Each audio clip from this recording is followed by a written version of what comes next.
Dealers love when you make these mistakes because it means more money for them and less for you. With over 10,000 car deals in my career, there's nobody better out there to tell you the mistakes you make with the more than probably 30 or 40,000 car deals I've been around in my career, of just watching people make the same mistakes over and over and over again. And you just slap your head and you're like, why do people do this? I'm gonna teach you how not to make the mistakes that the most people make that cost them thousands of dollars. And I think the very first one is so important, is they get emotionally involved. You cannot get emotional in the car business. You have to be very thoughtful. So buying a car definitely can stir up a lot of emotions, whether if it's excitement of finding your dream car or the frustration of negotiating a car deal.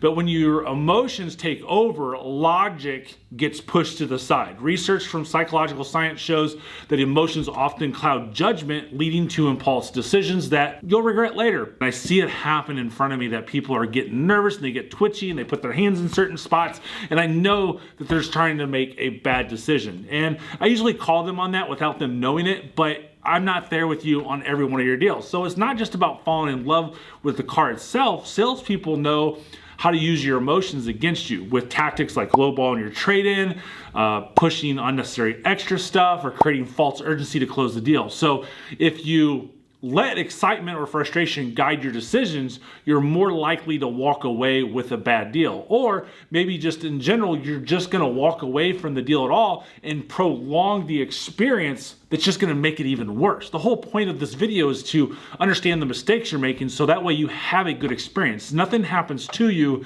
it happens because of you. So if you study up correctly to do this, then it's gonna be good. So you gotta stay calm and stay confident. Don't react emotionally to pressure tactics, and then take your time, stick to your budget, and make decisions based off of facts and not feelings. Number two is payment shopping. I see this happen so much. It doesn't matter even if you've done the right stuff. I want to see the out the door price. I want to see all the figures, blah, blah, blah, blah, blah. At the end of the day, a good salesman is going to get you to the payment and only have you focus on payment. Again, I'm not saying this stuff because I do this stuff. I'm saying this stuff because I've got the wherewithal and the knowledge and the training to do this. I can focus and make anyone focus on a certain aspect of the car deal if I choose to do so, because again, tens of thousands of car deals under my belt that I have training in, that I've done stuff, and I see all sorts of different ways of life of people buying car. So focusing only on the monthly car payment is one of the biggest trap car buyers fall into. Dealers exploit this by stretching out loan terms or increasing interest rates, and also they're adding hidden fees, making the payment seem affordable but costing you much more in the long run. So the best way to avoid this, in my opinion, is understanding the loan contract. At the end of this video, I'll pin a video to show you the guide on how to read a loan contract correctly to protect yourself. Because like many people tell me, I didn't see it after signing something they didn't fully understand. Or they get home and what I like to call that buying the car ether wears off, and you're like reading the contract like, well, what is this $3,000 charge? Or what is this charge? But he said it only cost me $20 extra per month. Yeah, 20 times 60 is what? Right? Do the math and you'll find out. So reading that is going to help you. So watch that video, and I promise you, by understanding that stuff, you'll never get taken advantage of. So don't just focus on monthly payment. Know your total cost of the loan, including interest, and read every detail before you sign. Number three is neglecting vehicle history. I see so many people just look over and just trust what the dealer says. I'm not saying that dealers don't lie, because they certainly do, but I'm also stating that I can't remember every aspect of a car. I have things out of my car lot to show me what's going on. So if a car doesn't have a license plate or a year sticker on it, I know that that car hasn't been detailed. If a car does have a license plate frame on it, I usually have a Carfax one owner sticker or a Carfax green sticker to show me, hey, it's a one owner or it's not a one owner. So that when customers are asking me questions, I can answer them pretty quickly. Hey, what's the MPG? I've got that on our price label. How many miles are on this? I got that on our price label. So there's no possible way with the thousands of cars that we look at as a small dealership that we can remember everything. So you have to take it on your accountability of yourself to ensure that if you're buying a used car, skipping that vehicle history report can lead to major regrets. So you can have hidden accidents, title issues, or odometer rollbacks. Especially if you're buying privately, you want to ensure that you have a paper trail that if a title issue is made and you find out years later, that you can fix that. So these can make like a great deal of financial nightmare. So most people don't discover these problems until it's way too late. So usually they come to the dealership and want to trade it in from a car 3 years ago, and then they just blame the dealer. In reality, it was their own lack of due diligence.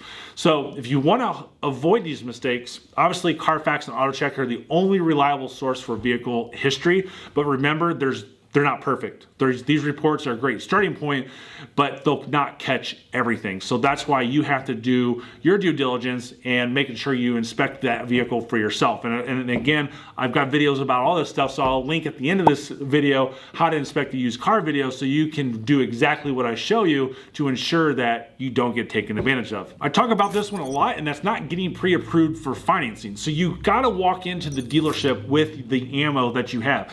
Let's say that you get pre-approved for 6%. Excellent. We know that 6% is the worst case scenario for your car loan. But what it also does is give you ammo. It gives you the ability to negotiate the dealer to say, hey, I've got 6%. If you can beat that, I'll do your financing. But also that allows you to negotiate the car deal better because the dealers want you to negotiate.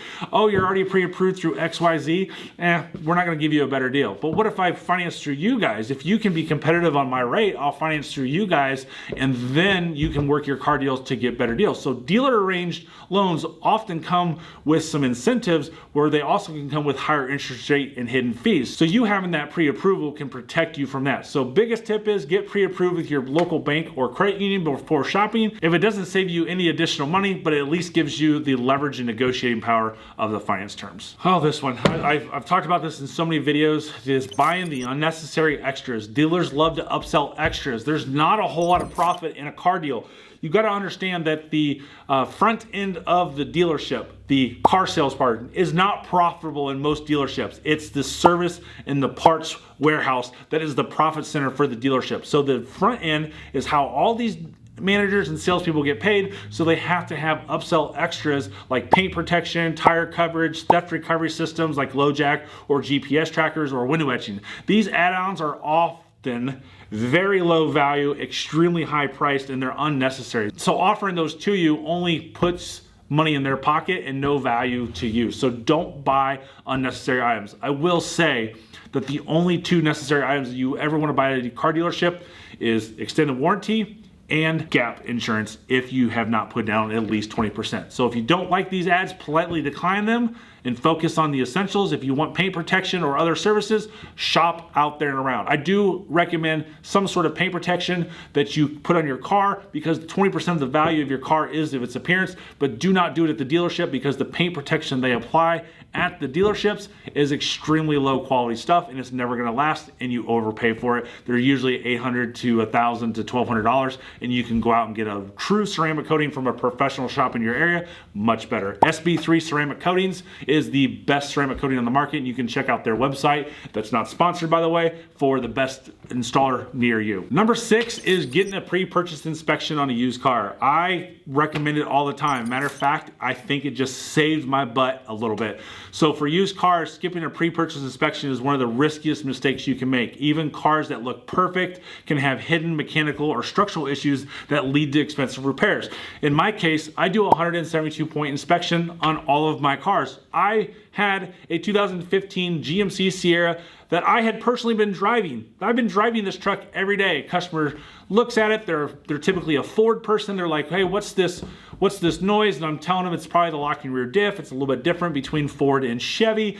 And she goes, no, I hear it while we're driving. And I kind of thought that was weird, but I'm like, I just dismissed her. I shouldn't have dismissed her. I actually apologize to this customer for dismissing her because they went and got a pre-purchase inspection. I was cool, not a problem. I've literally never have had a customer take a car for a PPI and bring back anything of significance. So they take it to a PPI. I'm not here when they pick it up. I'm not here when they drop it off. And I said to Grant, I'm like, hey, how's it going? And like, oh, we got a lifter a lifter failing. I'm like, what? No, we don't. I was like, stop screwing with me. He says, no, I'm serious. I said, what? And yeah, we had a lifter failing on this truck. Luckily, the customer didn't buy a truck with a failing lifter. Luckily, it didn't happen to me that I was gonna have a show after a customer left. But you know what? That customer still bought the truck. We fixed it, it's great, they're happy with it, and they're a local buyer, and I'm super, super happy. But get a pre-purchase inspection. It's gonna save your life. And most importantly, it kind of takes some risk off of me too. Is, okay, you took it to your mechanic and they checked it out and it's good to go, then some of that risk is off me. But that's where it comes in to buy the extended warranty, because we cannot tell what's gonna happen in the future. I physically was driving that truck with no issues. The customer drove it, and then there was an issue. It's absolutely mind-boggling that that can happen on a daily basis. So make sure you always hire a trusted mechanic to inspect the car before buying it. If the seller won't allow you to inspect it, that is a red flag. So it's better to walk away than risk buying a lemon.